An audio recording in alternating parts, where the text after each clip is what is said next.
Today, Daniel and I are going to be having a conversation about neuroethology and the role of the neuroethological lens as it relates to ethology as well as neuroscience. And then kind of, we'll get into some of these fun weeds about like how these different disciplines not only naturally connect, but the importance of us connecting them in our discussions with dogs. So Daniel is a member of our L.E.G.S community. Thank you so much for being in our community. He provides an incredible amount of insight and expertise as it relates to neuroscience and dog behavior. And he owns a behavior center in Kent, if I've got that right, in the UK. Yeah, that's right. So this is just kind of a fun thing for us to geek out on for the sake of not just our members within the L.E.G.S community, but also for the general public. So we'll be sharing this on our personal pages. And we'll just be talking a little bit about why this is so elemental to our understanding of dog behavior and kind of reframe some of the assumptions that we have in the industry historically about why dogs do the things that they do. So, Daniel, what are you kind of hoping to get out of today?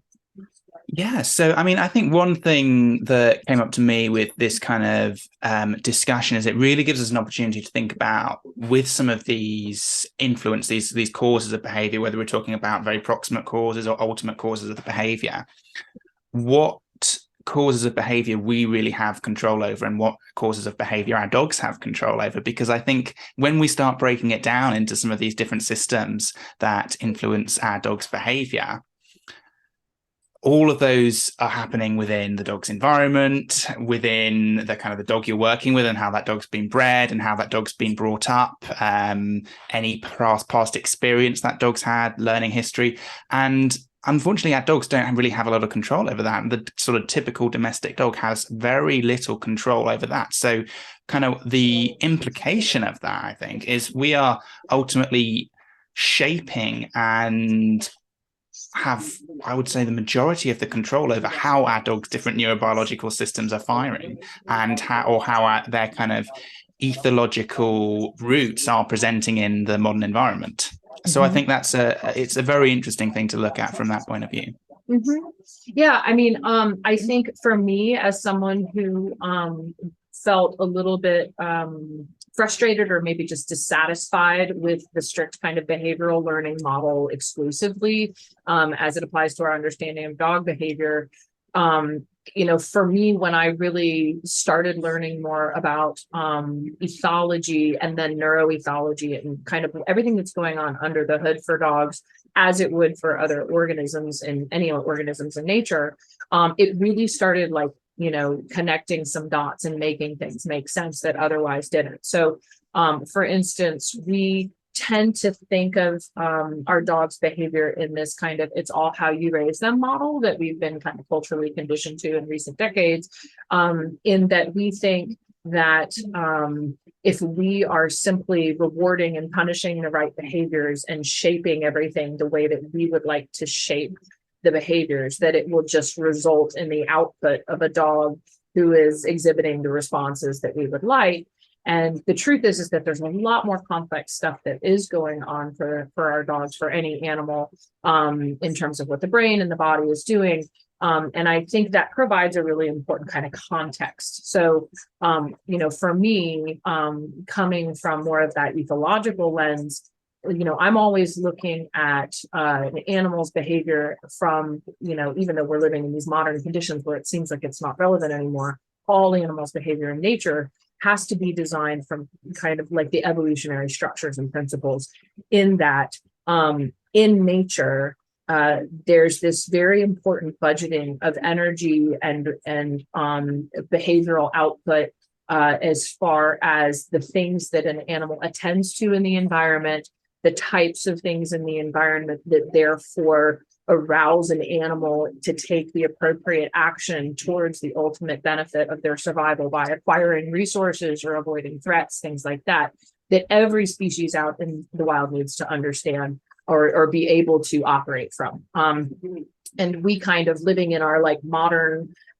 buffered it largely indoor environments where we feel very safe from all of these survival pressures and kind of convince ourselves that we no longer are influenced by those evolutionary principles, neither are the dogs that we've brought along with us. I think it's really important to like step back and be like, okay, so we have millions of years of evolution. Humans is a little blink on the timeline of that scale, even shorter period of time where we've exclusively brought dogs into that captive period, which is now kind of the age of the Anthropocene, if you will, is what they're calling this current age of human domination over the planet.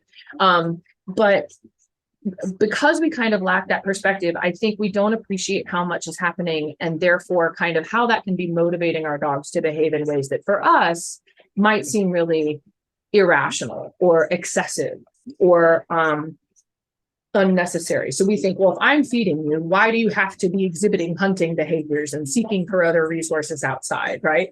And if you've got no threats by that dog, walking down the street, and you've never been hurt by a dog walking down the street before, why on earth would you respond to that dog as if it's a threat? And people kind of beat their heads against a wall or engage in really exhausting, time-consuming, possibly expensive behavior modification programs. And what they're actually working against in some cases is kind of this generational reinforcement history, if you will, both in terms of the saliency and the meaning of certain signals in the environment, and then the appropriate responses to those signals, that have worked for generations before and now are suddenly rendered obsolete, but are still kind of going on. So I really, I both read this Panksepp review before we were talking today, and I just really loved his discussion of the importance of bringing in that type of an effective neuroethological approach to our understanding of behavior. Yeah, I completely agree. And I think what is so interesting about that is kind of throughout different mammalian brains, the systems that we're seeing involved in motivating those behaviors are very similar. So as humans, we've got very similar systems that involve motivating us towards, if we kind of focus perhaps on the motivational bit, as that's kind of the big focus of that Panksepp review, we've got a very similar dopamine system that motivates us to engage in behaviors to seek what we consider reinforcing or rewarding. And I think when it's often confusing, isn't it, for humans to view dogs through that perspective of kind of trying to work out what's going on with them. I feed you, why are you going and scavenging? Or most strangers are really nice, why are you biting and barking and reacting and lunging at that stranger when 99% of people have been really lovely to you? So it can be hard to understand, but I think actually if we consider it from a slightly different angle, it actually can make a lot of sense to us, because we know, for example, as humans, when we were kids, our parents hopefully gave us food every night, but at the same time we still might like going and sneaking into the cupboard and nicking chocolate from the food, and that would often be more reinforcing than getting your dinner that you weren't so interested in, because we like figuring stuff out. We like kind of the behavior of being able to sort of actually solve that problem of how we get to the chocolate at night and get in there, and then suddenly have achieved it ourselves, get that kind of sense of achievement. So it's super reinforcing. And that's, I think, the comparisons that we don't make so much between us and our dogs, is that actually these systems function in very similar ways in some way. But we don't necessarily see that because we're focused from quite an anthropocentric point of view when we're trying to examine dogs' behavior. Mm-hmm. Yeah. And, I think when we're looking at our own behavior or that of our other family members and being like, oh my gosh, why are you doing that? Right. Like, and we're looking at our dogs, I think because we are living in this really rare time historically, we do kind of lack that perspective.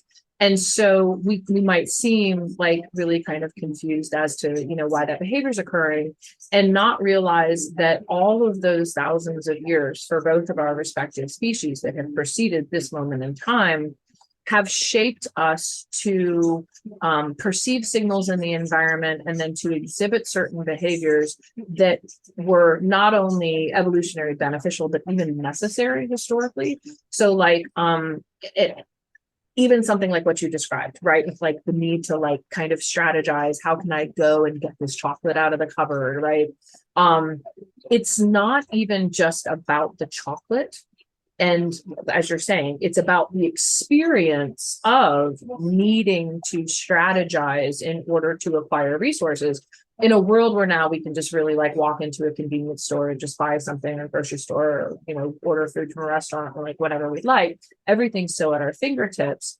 But, you know, the kind of implication in many ways of this discussion is that by not having to, and therefore not having the opportunity to engage in a lot of these historically necessary perceptions and actions, we then have this kind of predicament, just like occurs for animals that are wild species living in captivity. There's this predicament of these behaviors actually need to be expressed, or they feel like they need to be expressed, because anything that has become that evolutionarily reinforced and then epigenetically reinforced, you know, through the subsequent generations that continue to have to utilize those kinds of behavioral patterns, we feel a compulsion in a way to exhibit those behaviors and to follow those inborn instructions.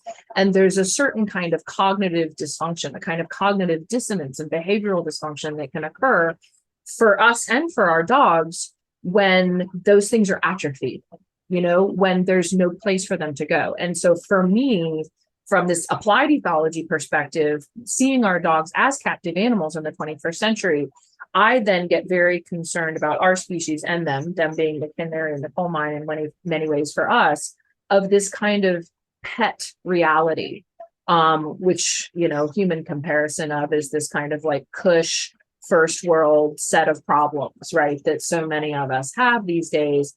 And we wonder why we're having, you know, emotional, psychological, behavioral, physical problems in our lives, when a lot of it, if we just step back and look at that evolutionary lens, or through that lens, might really make a lot of sense, you know, both in terms of why we feel the things we do, why we perceive some things the way we do, and then why we don't feel right. And then that's kind of, you know, a really oversimplistic way to describe it. But I think many of us and many of our dogs often feel a little off because all of those inborn mechanisms are running into walls in our modern conditions. Like they're not clicking, they're not connecting like the key to the lock that they were intended to for the organism and their ecosystem and their habitat, their environment, because our modern world just doesn't seem to fit with all of those historically relevant things.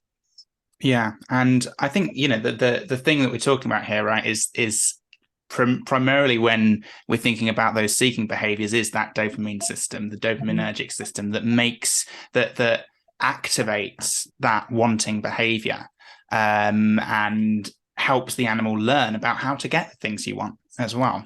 So it's not, I think that one of the key things to say about it is not necessarily involved in pleasure, but it is necessarily involved in learning how to get the things that give you pleasure and learning about how to get the things that give you pleasure. And we kind of see that in the subcortical structures of the brain. So the kind of the lower down bits is one way of saying it. And I think kind of what really strikes me from what you've just said there is the thing with the dopamine system, perhaps more than any other system, I would say. I mean, I can take arguments on this if anyone feels differently, but I would say more than any other system is prone to not developing well and not functioning well in the modern world, whether you're a dog or whether you're a human, because it's built in such a way to deal with essentially limited resource environments, not environments where you've got potential reinforcers all over the shop, and also potential threats all over the shop, because it is that system that's about reinforcing and learning about reinforcement. So if there's a threat that comes along to your resource, a threat that comes along to your bone or your house or whatever that you need to guard if you're a dog, it's again the dopaminergic system that helps you learn that barking at that or growling at that makes that go away. So I think it's a system that's very prone to going wrong in one. There are a number of ways that we can look at in terms of that, in terms of the way it develops, the way epigenetic effects affect the dopamine system. And there's a couple of examples I can think of on that, which we can go into in a minute if you want. And also the way it connects to the cortical areas of the brain, the frontal areas of the brain, in terms of engaging in more ritualized, stereotypical style behaviors as well. So, I mean, there's a ton of ways that the modern world can cause the dopamine system to have functional problems, in my view. Oh my gosh, yeah. So like my brain went in 5 directions. So I'm going to pick one randomly and say that first. And then I want to hear your examples. But, one of the things that I was thinking about as you were saying that is, and they talk about this in the article, was how the role of this dopaminergic system is not just in reward, as kind of the behaviorist learning model historically has kind of taught us, right? It's also in motivation. And I remember when I first learned that, I was like, that makes so much sense, right? All of a sudden, that's like a missing piece of the puzzle in terms of helping to explain animal behavior. And I think that's really important for us to think about. Like for me, from the L.E.G.S perspective, you've got learning, environment, genetics, and self, all 4 of those working parts for every organism as the kind of elemental evolutionary components that, are dynamically working together to ensure evolutionary success of the organism and then their species lineage. And so, like, genetically, the animals are bringing to the table from birth the user manual of what has worked, if you will, and not worked in the past, like what signals should be arousing, right? So every species is aroused by different signals depending on the pressures and the opportunities for that particular species and niche historically. And then so that gets into the kind of, not just even the behavioral and kind of the learning responses to those things, but even the morphology of the animals will start shifting over generations around which signals become meaningful. So that's how bats end up with things like echolocation. I mean, or, the color red becomes meaningful to hummingbirds or something like that. So, the length of a beak or something like that evolves to reach a particular resource of nectar or something like that, that is being selected for over time, but it's also based on those environmental signals. So we've got this genetic shaping of organisms over generations because of the pressures in the environment, as the animal is then learning in those conditions and constantly improving those responses by carrying that dopaminergic response to be activated to take appropriate action in those environmental conditions, and then learning as a result of engaging in those behaviors, the outcome of that and the benefit for the individual as they're surviving, and living through their life. So it's like all of these incredibly complex and dynamic working parts that are so particularly designed for a unique and specific set of conditions. And what I think is so poignant about what you said, based on all of that complexity and how all of that can explain why we in dogs do the things that we do in a variety of situations that then can accidentally arouse and trigger us into taking actions that would have been historically relevant and important, but seem kind of, ill fit to our modern conditions and circumstances and expectations, is that we tend to act like us and our dogs should just be able to be in any environment, any set of conditions, any set of pressures, no matter how far that is from that original environment, right? And we don't appreciate the kind of cognitive dissonance, the confusion, the disorientation, and as you were saying, the overwhelmment in many cases where the animal is overstimulated and underengaged, right? So I feel like that's kind of like this interesting phenomenon that's happened for us in dogs.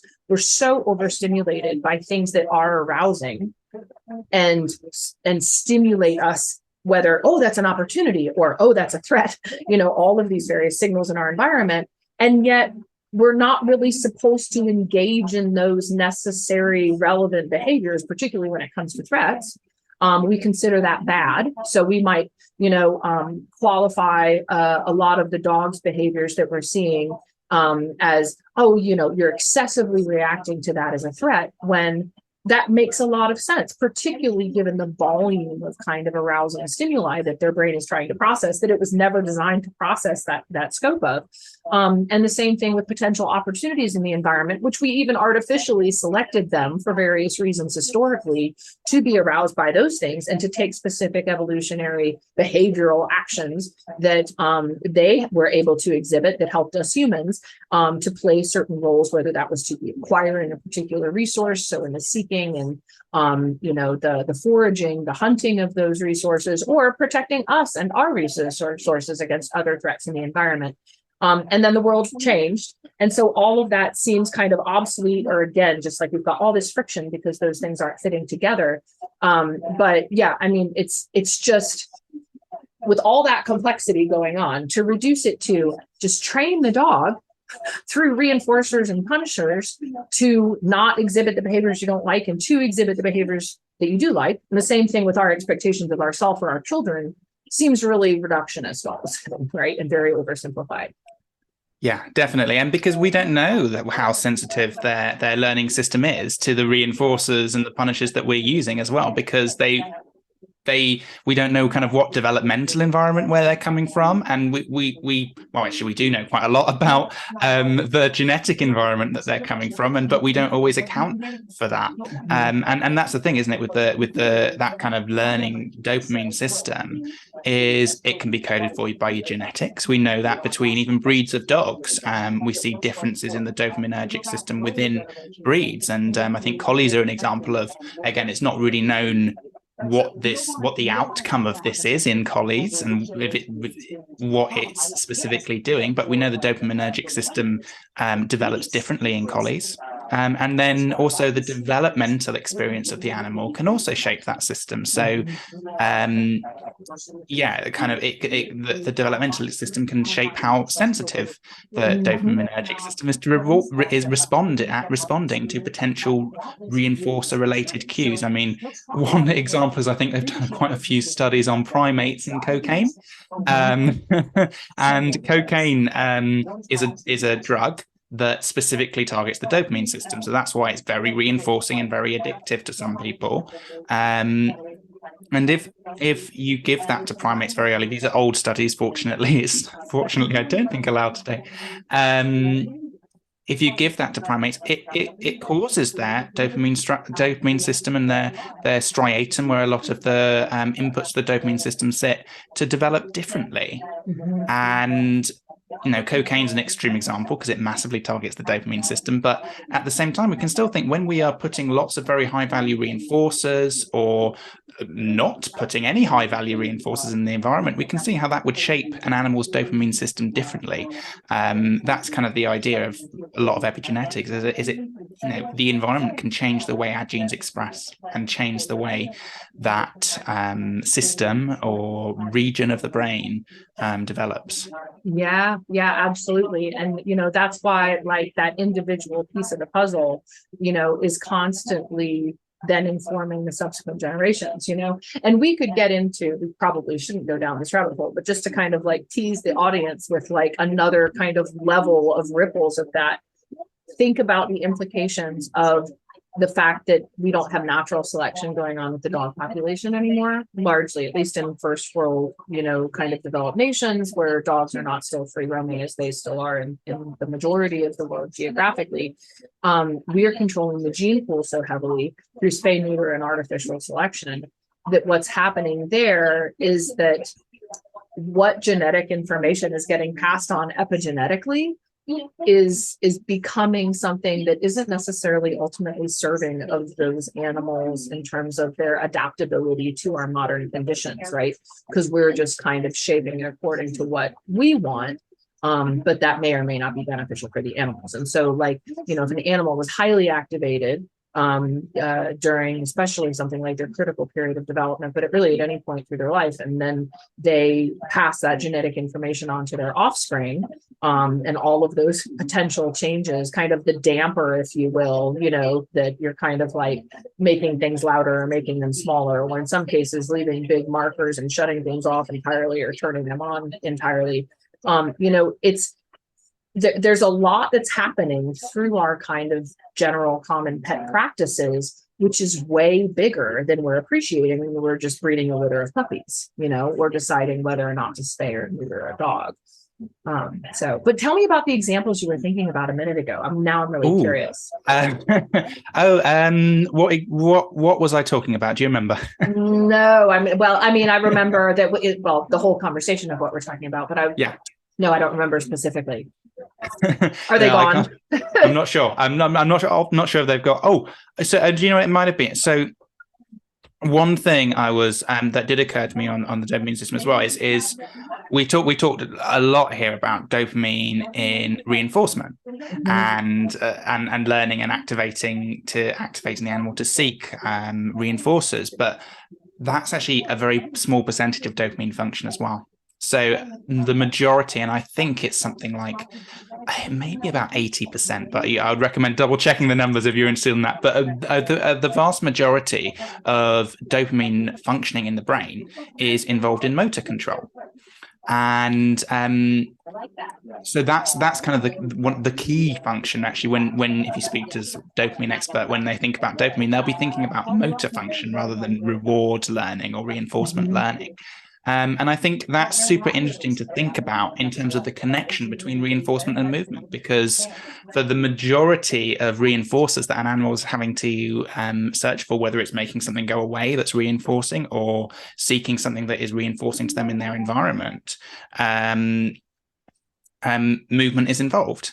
And we kind of see this interface as well. And this was mentioned in the PanCSAP article as well, that there's this kind of interface between the reinforcement dopamine systems and the motor control dopamine systems at an area of the brain called the basal ganglia. So it's a kind of subcortical area.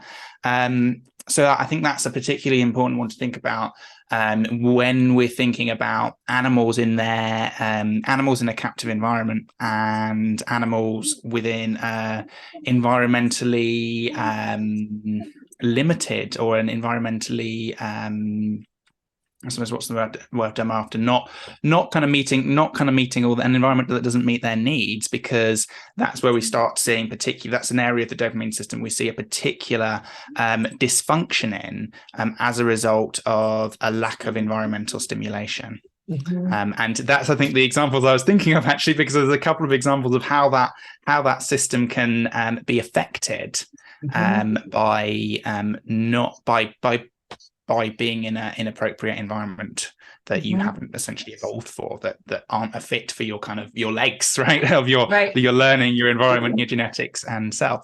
Right. Yeah, exactly. One of the things that I was thinking about while you were talking about all of that is how a narrative that's been really popular in the dog world has been that there's no such thing as intrinsic reinforcers, like by engaging in behaviors, right? And I think it's interesting because this idea, like you said, the kind of dominance of the role of dopamine being, centered around reinforcement, this kind of reward system has been so prevalent that we've just kind of not really integrated some of these other factors. And it makes sense that an animal would need to have learned generationally, evolutionarily, what particular things, signals in the environment indicate opportunities or threats. And then to take the appropriate actions. So then you can't just, that's a threat, or, that's an opportunity, and then just sit there and expect to survive. You have to be motivated to take the appropriate modal responses in order to engage with that opportunity or a threat as it relates to your own survival. And so I think as a result, like if we're, say, talking about a dog exhibiting herding behavior or hunting behavior or, protective behavior or things like that, there's this idea that we have all of the executive control of the rewards or punishers or whatever of that, when there's so much that could be going on for that animal in their dopaminergic systems in terms of like engaging in the behavior based on the kind of interpretation the animal has of that signal, engaging in that behavior, that modal action pattern, that would have evolutionarily been appropriate, is in itself reinforcing and sustaining of the behavior. Yeah. And we've just kind of left that out. Yeah, and I think that's the sort of difference between extrinsic external reinforcers and internal reinforcers, because your dopamine system can learn that actually, for example, if we talk about a collie, when I chase after those sheep and use up loads of energy, it feels great to stop things moving. And that may release something like, and this is just a guess, but there's other neurochemicals within the brain that are very intrinsically reinforcing, that actually kind of give you that reward. So it might be that particularly fast movement, fast running around like crazy, is associated with the release of endocannabinoids. And those feel great. Those, unlike dopamine just makes you want to do stuff. But the release of endocannabinoids feel great. So that could be on a dopamine contingency. So the collie, for example, has to learn that running around after those sheep, stopping them moving, doing all of that makes me feel great. They don't know why, they don't know the neurobiology, but they know it happens, and their dopamine system knows what to do to achieve that. Well, and I think that's a really important example, because I think something else that I've heard kind of related to that argument, that like everything is externally controlled, and that's still a predominant kind of model, right? And concept that gets taught is that like the environment is controlling all of the behavior, and the environment has a profound influence on behavior, but there's also a lot that goes on kind of despite the environment. So people might say, well, if the dog never catches a squirrel, why does he keep trying to chase them? It's like, because it feels so good. And actually, this might be a fun moment to talk about how, I remember when I was reading and learning about like the kind of level of dopamine that's expressed through the process of seeking. And that when I think Temple Grandin was the first one that kind of had it in her Animals Make Us Human book. And she talked about how it's the highest right before the acquisition. It's not actually, it actually drops as soon as whatever it is acquired. And because it's trying to tell you, keep going, keep doing it, right? And so it makes sense evolutionarily to keep motivating you to do it. But then, that creates kind of a flip, interesting perspective of the chasing is actually more reinforcing than the reinforcement itself on some level, potentially anyway. Guys, those are just the neighbors working. So the barking at the neighbors is more reinforcing exactly than going and eating the neighbors. Right. Especially when you have, right. Because we don't really want to eat the neighbors, and actually when talking about threats and stuff like that, you have to also realize that like the dopamine that's motivating the animal to engage in the behavior would be modulated by a risk assessment, right? About how dangerous is it to kind of completely follow through in this, as opposed to just engaging in, hazard avoidance kinds of behaviors to reduce the possible threat. And so they don't want to like take a greater risk than they have to. But, for my livestock guardian dogs here, having dudes that are strangers outside our house banging on things and everything is, of course, going to have some type of an effect as I decide to shut the bathroom door, because in fact, it is making that sound too tempting to ignore. For them, right, because of the selective pressure on livestock guardian dogs, it makes sense that they would be motivated by and reinforced by engaging in having the opportunity to engage in hazard avoidance suites of behaviors, right? And then you can see it. I mean, like you see a herding dog herd, you see a scent hound track, you see a terrier digging and trying to eviscerate something. You see a guardian breed step up to the plate in terms of a potential hazard and threat. And like any one of us knows that feeling of like being in the zone and being like, yeah, I was like born to do this, in human psychology, there's a lot of like psychology of flow around that. And like, what is that? But you're kind of in your zone, if you will, I was born to do this.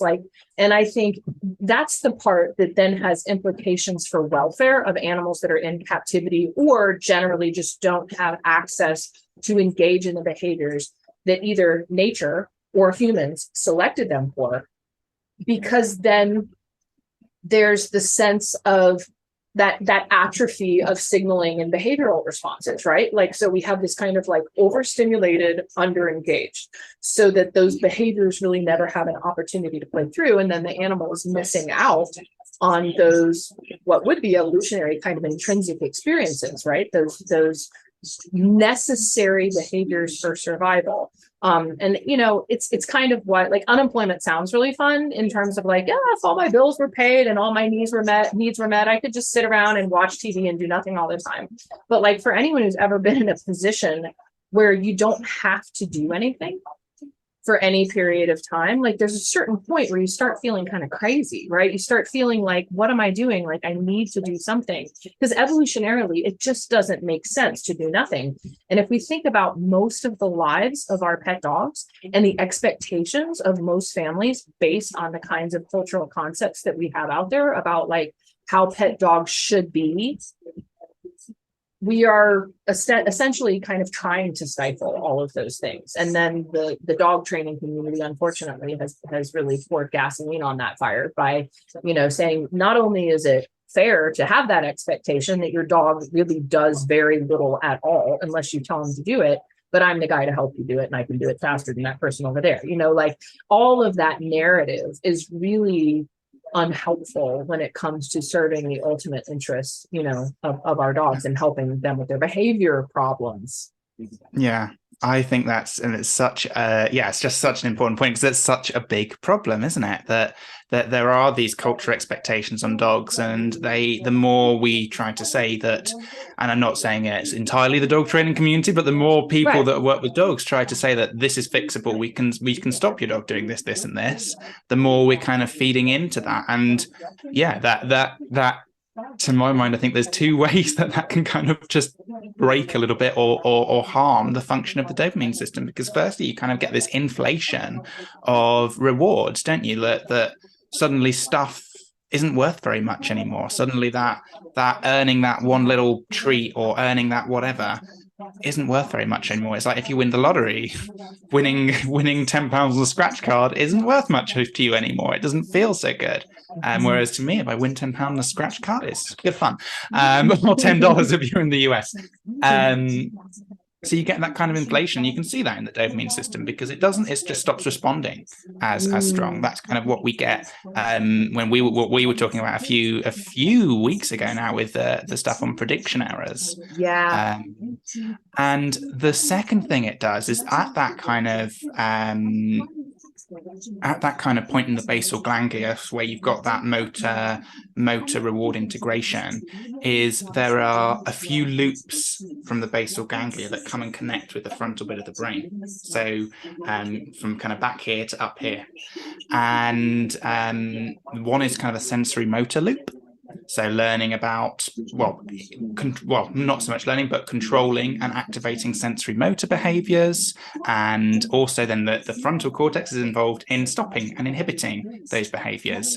So you've kind of got initiation and inhibition of those behaviors, switching to another behavior. You've also got an associative loop. So again, similar thing, but with more of associative learning, and limbic emotional loop. So again, more about emotional learning. So connecting your kind of the limbic part of your brain to the cortical part of your brain. And those are very subject to damage in very impoverished environments. So for example, and that's kind of where we see the stereotypy style behaviors. For example, in the sensory motor loop, if an animal is in an impoverished environment, then there can be issues with that initiation being too much. So the initiation of those sensory motor behaviors, say if we're talking sensory motor, it might be licking, right? Licking a particular surface, over initiation of that behavior, lots of engaging in that behavior, and then issues from the front. So over initiation from kind of the subcortical point of view, and then issues with completing and switching to a different behavior from the cortical point of view as well. So we kind of break that behavior a little bit on both ends, so it becomes a problem. Wow. That's really remarkable to think about it on that level. And this is why I love talking to you, because you have like all of this understanding and insight about like these mechanisms that are so far beyond my level of study and where I'm coming from. And it's really insightful to be appreciating that when we are observing exhibited stereotypies in animals that are living in captivity, that all of that is going on. And to think about in nature, right? Like, because that animal has evolved within those conditions that they've evolved within, the dynamic processes of all of those things the brain has evolved to work because of the environment. The environment is constantly shaping that animal to have those different responses and processes internally. And then when those things are not fitting with those conditions, you can kind of have these cascades of implications to that. I think actually, just in terms of talking about the complex processes of all this in the article, they were talking about this kind of like avalanche of effects, if you will.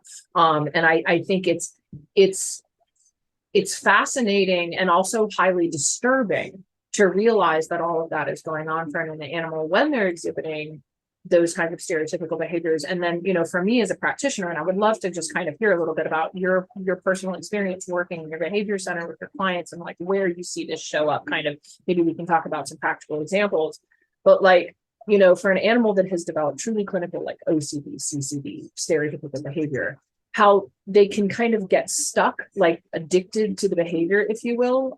Like I would love to understand more about like what's actually happening and why that dopaminergic system is responding in that way, in those conditions. And the animal, I mean, I'm assuming, but I would like for you to give me more insight on this, that the animal is both motivated to exhibit a behavior that just doesn't have the appropriate functional outlet in the environment, and then is being reinforced for engaging in that behavior internally and possibly externally with something that they're, maybe, in not enjoying, but something that they're being reinforced by in terms of that environment, whatever it is that they're looking or whatever it is that they're doing.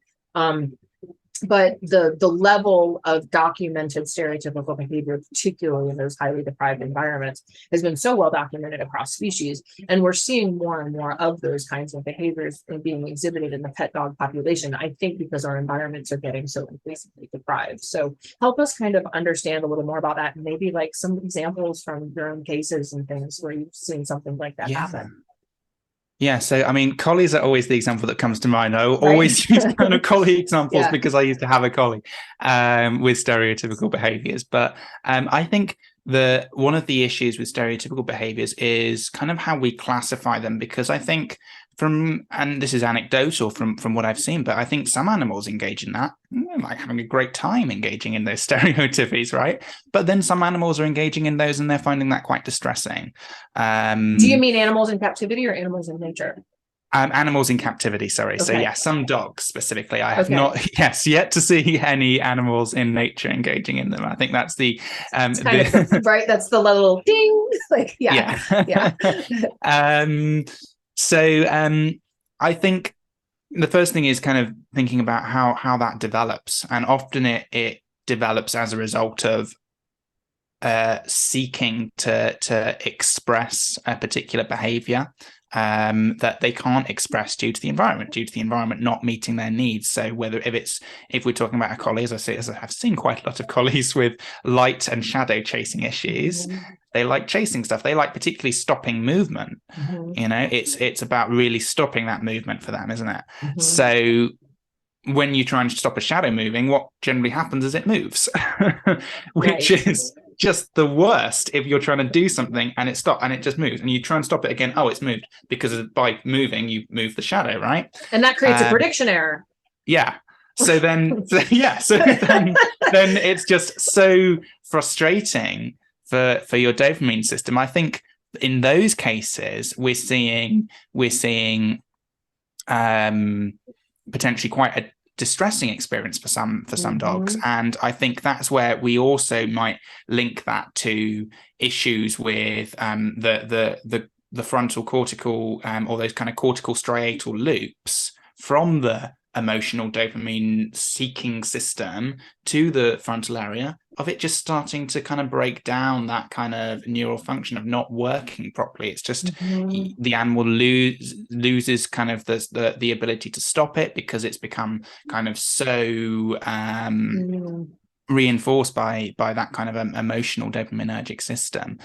So I mean, in terms of when I'm dealing with that, I think it's a very, very tough one to deal with. And usually we've got to have kind of a good team on board from kind of both the medical side of things, because there's so many variables from that point of view as well, whether it's Right. neurological factors at play, whether it's some other sort of medical factors like the dog not feeling well, feeling in pain at play. So, you need a really good multidisciplinary team. But I think from kind of my perspective on the behavior front, I'm thinking about what we can do to support the frontal cortex function to help that actually inhibit those behaviors and help the dog work on their task switching. Mm-hmm. So making sure the dog's being fed regularly, because it's as simple as kind of having enough glucose to power your frontal cortex. Mm-hmm.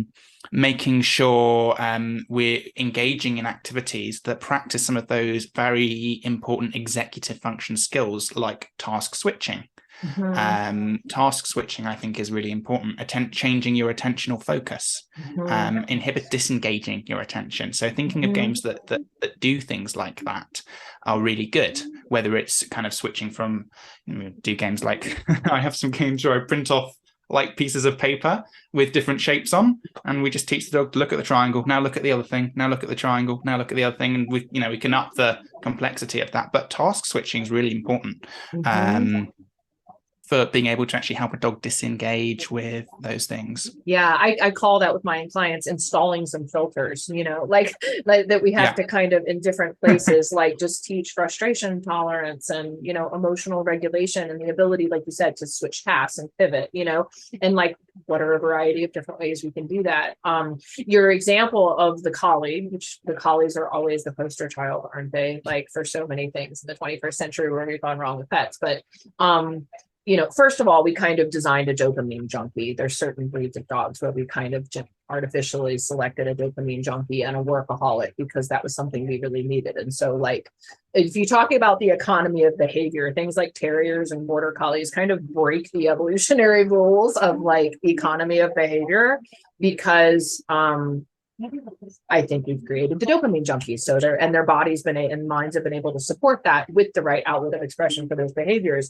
But this kind of like what's next mentality, it's very difficult to kind of satiate that if you don't have a flock of sheep and like 12-hour days on a farm.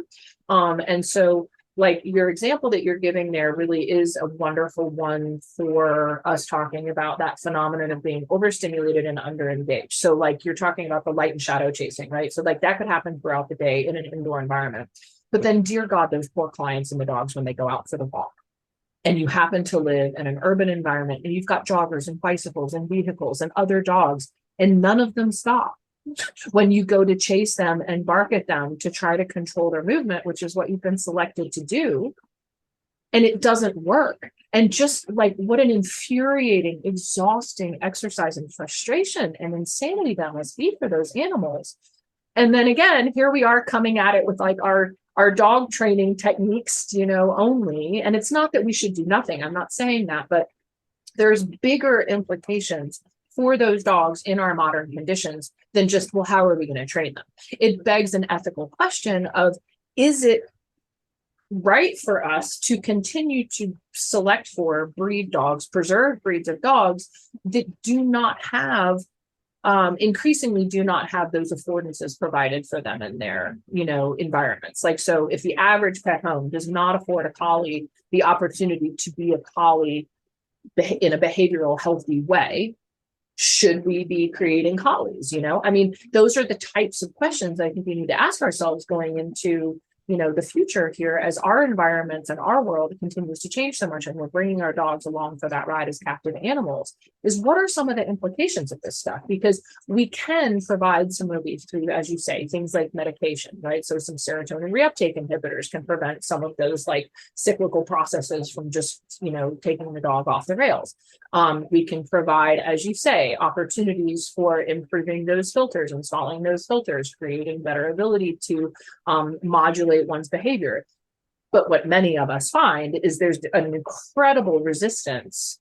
There's this inertia of behavior because you have, we're all used to thinking about in the dog training world of what's the reinforcement history of that behavior. Well, then think about generational reinforcement history of particular behavior. if in nature something has made it to the point where it's getting passed on genetically, nature is determining this is meaningful information. Like this is important, we're preserving this for the next generation's benefit because it's already worked that many times. So just because something works for us a half a dozen times in our life doesn't mean our offspring's going to inherit it. But if it's worked for me, for my parents, for my grandparents, for my great grandparents, and so on and so forth, then the likelihood of that having an incredible inertia and pressure, it puts some things in the context when we're sitting here as dog trainers trying to modify a behavior of what we're actually up against, if we're just using a behavior as a model and thinking, well, I can make sure that behavior is not reinforced anymore externally, and I can punish the behavior, and I can make the behavior extinguish. Sometimes that's a pretty lofty aspiration that's not very well kind of adjusted with the reality of the situation, and I think those are, it's not that any of this has like a really clear, obvious answer, except that it's important that we're looking at it from that kind of perspective to appreciate just how much of it is going on. Because I think what we're doing is we're creating a lot of dogs that are set up to fail. Yeah, and I think that is the kind of the big ethical question that a lot of it raises, isn't it? Because we control their genetics, and we control the fact that they are stuck in this environment. They can't just say, actually, do you know what, this house isn't working for me. Right. I'm off. Right. I'm going to go find a farm, or I'm going to go find a place with a ton of squirrels I can chase and terrier it. Yeah. They can't. They're stuck there. They're stuck there with that gene pool. Yep. That they've been born with, because maybe it makes them look great, or it makes them the right the right size, right whatever for that home, and they're stuck with that kind of toolkit that is just not built for a particular environment. And I think the other challenge with that is when we can obviously talk about some of these very complex topics, but is how we kind of get that message out and get that change out on a wider scale. Because if I start going and talking about cortical striatal loops to your average dog owner, they'll be like, oh my god, what's he on about? I just want to adopt a collie, or I just want to adopt a whatever. So kind of how we get that out. And I think it's such a multimodal approach in terms of looking at supporting breeders, supporting public health messaging and public kind of messaging and culture and laws and all those things that we need to really be thinking about just to support dogs. It's you come in wanting to just go and train dogs, don't you? And then you suddenly think, oh gosh, I've got to think about all these things now. Into? Right. I thought this was just going to be kind of a fun thing to do. And although I think more and more people that are getting into the industry now, if they're getting into the industry now, they probably have some sense that it's a lot more complicated than that. I think, the newer generation of trainers is coming in because they had a crazy difficult dog, or they're volunteering in a shelter, and they have a friend with a crazy difficult dog or something like that. There's some kind of a catalyst that's like, I really want to help, as opposed to this just seems like a fun thing to do to like work with dogs. Because I think, the sad truth is that like at the beginning of my career 20 years ago, most of my cases weren't problem behaviors. They weren't serious behavior issues. So it was kind of like, oh, this will be fun, like to do this. And I was kind of excited about the potential of the relationship, right? Like I can be someone who's helping to find out like what's possible. And I didn't realize, and it wasn't as obvious at that point too, because the dogs were still kind of loose-ish when I was graduating college,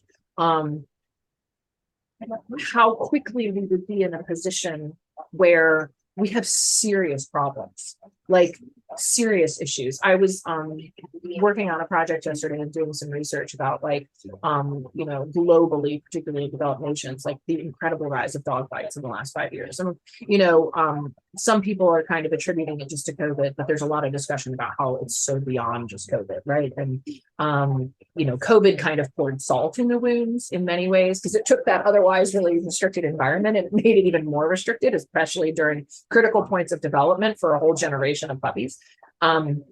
But the phenomenon that we're observing with the increase of dog bites is, I think, one of the big red flags that we need to be aware of, is that like really serious dog behavior problems, not just aggression, not just bites, but anxiety, stereotypical behaviors, like really complex and very, even if they're not like, clinically severe, really hard to live with for the person, for the family, for the dog themselves and the other pets in the home. And if we're not actually having this scope of the conversation, we're not serving the dogs, we're not serving the families, we're not serving our industry. And we're all just going to kind of, go on what Andrew Hale has so aptly called the operant merry-go-round, around and around and around about the best way to train dogs, when we're just kind of scratching the surface of the tip of that iceberg and not appreciating the scope of that like massive body of factors that is underneath that surface, So I think having conversations like this and, trying to promote different models like family dog mediation, I'm not saying that that's the answer to everything. I'm saying that it's kind of something I'm offering as a potential different way to think about our entire service industry of helping people with their dog's behavior problems. Dog training connotes so much of what's wrong. You come in and you program it to do stuff differently. And if you can't do it, you're a bad dog trainer. Well, that's just kind of started us off in the wrong place, right? From my perspective. Dog behavior consultant is definitely better, but I think in the public, most people don't know what a dog behavior consultant is. So even though many people have been calling themselves dog behavior consultants for decades, the public still thinks of them all as dog trainers. Like, this is a public perception issue, and we need new narratives, new models that shift the expectation of the family coming into it, both in terms of what kind of dog should I get in the first place, what kind of environment am I going to need to reasonably house and provide for this animal's welfare, and then how then am I going to work with their behavior if I do run into problems? What is my role as the keeper of that animal? I mean, we are keepers. We don't like to think of them as captive, but they are. They can't, as you say, go and change their conditions. Be like, you know what? I'm going to move to the country. This just isn't really working for me anymore. Like, we forget that we have that option, and that all animals in nature have that option, right? Adapt, migrate, or die. It's kind of like in nature, you're going to figure it out, but you'll have the opportunity, even if it's not an easy life, to change if your conditions aren't working for you. We have taken that from our dogs in our current pet model. Therefore, we're the ones that are responsible for providing for them whatever is, necessary in order to kind of get them out of this predicament. But I feel like these kinds of conversations with people as well educated as yourself are what is going to be, these conversations are going to be so instrumental for us in evolving as an industry, because instead of just kind of talking about how a one dog training technique isn't working, and to kind of illustrate what's been happening in the industry lately, you and I both know about the complete and total kerfuffle that has been occurring in recent months, which has really been occurring in recent years. It's just kind of hit this fever pitch with social media and everything else. But dog trainers are ripping each other apart online and in public forums and all over YouTube and Facebook and everything else, arguing about the surface, arguing about the icing, that tip of the iceberg. And that is not actually the big conversation that needs to be had. It's not that that's not an important conversation ultimately about how training techniques, tools, approaches, etc., serve the ultimate welfare of the dog or might not. I mean, we should be able to do some objective assessments of that, quite in the spirit of applied ethology. Look at it like, what is the net welfare result of this? There's always trade-offs, right? There's deposits and withdrawals in that welfare account. And that's what we should be thinking about when we're providing for welfare. But if we're just focusing on training techniques, we could be completely missing the point. We could be doing everything right as far as the training is concerned, and the dog could still be completely coming apart at the seams. And this is the really hard part, even if they're really well trained. And one of my greatest concerns is that really effective trainers are they themselves so dopaminergically reinforced for training successfully that we're going to keep doing it if it keeps resulting in the end effect that the person was wanting and that we then ourselves kind of projected as optimal. So someone comes in the house, the dog stays on the place on the cot the whole duration of the visit. Check, I trained the dog. But is that dog's welfare okay? Right? So the dog is following the conditioning that we have set in place, but is that dog's welfare okay? You know, and that's something that we all need to be wrestling with. So just whether or not we can train a dog to do or not do shouldn't really be the bar. It should be, is the training that we're doing ultimately serving that animal's welfare? And I had a talk with Ken Ramirez some months ago, and he was saying that, and we were both just kind of celebrating the ideal of if that could be the model we had in the industry, if all training was aimed at serving welfare as opposed to what we want in the moment and what our expectations are, fair or not. Yeah, I think that's so important, isn't it? And I think unfortunately we're in a position where many people don't even know what welfare looks like for dogs. So it's a long journey there, isn't it? And I just think there's so much work to do. But I think there's so many amazing people in our industry that can contribute to that as well, which is great. We've got some amazing welfare scientists out there that can do so much in terms of creating kind of welfare frameworks, and we've got some great welfare frameworks, and that specifically some really good welfare assessments for dogs. So we actually know, we've actually got an objective way to say, is this training working for this dog? Is this actually having a kind of positive net impact on their welfare compared to where we were 10 minutes ago or 3 weeks ago or whatever? Because that's the other thing. If you've got a dog that's barking and having major behavior problems, you could actually have the dog that's got quite good welfare, and then once you've trained them to sit there, not engage with that person coming in the house, that could actually be a drop in welfare. I mean, great from the outward behavioral perspective, but not necessarily from the welfare perspective. Yeah. No, I love it. I mean, in that, you just introduced here to leave us with this, captivating thought of play devil's advocate, right? Against your own narrative and against your own assumptions. Like, be willing to really employ that critical thinking to be objective about what a job well done is in the dog behavior world, so I for one am so grateful again to have you have conversations like this, have the opportunity to put these little provocative things out into the industry and the wider culture, and to continue these kind of conversations as we do, like in the L.E.G.S community so much. I love the L.E.G.S community because it is welfare centric. We actually don't even talk about training techniques in there at all, like as a fundamental rule, just so we don't end up in the kerfuffle itself. But it's nice because it's really giving us an opportunity to explore those different questions and different avenues like we are here today. So I'm really glad that we did this, and I hope everyone likes it and that it gets some good conversations going. Yes, me too. It's been great to talk to you, and definitely I think it'll be interesting to catch up maybe in a couple of years' time and see how things have changed as well. Well, we'll have to do it sooner than that, but definitely it'd be fun to see how hopefully we can look back and say, look how much progress has been made and change has been made in the last couple of years. So thanks again. All right, I'm gonna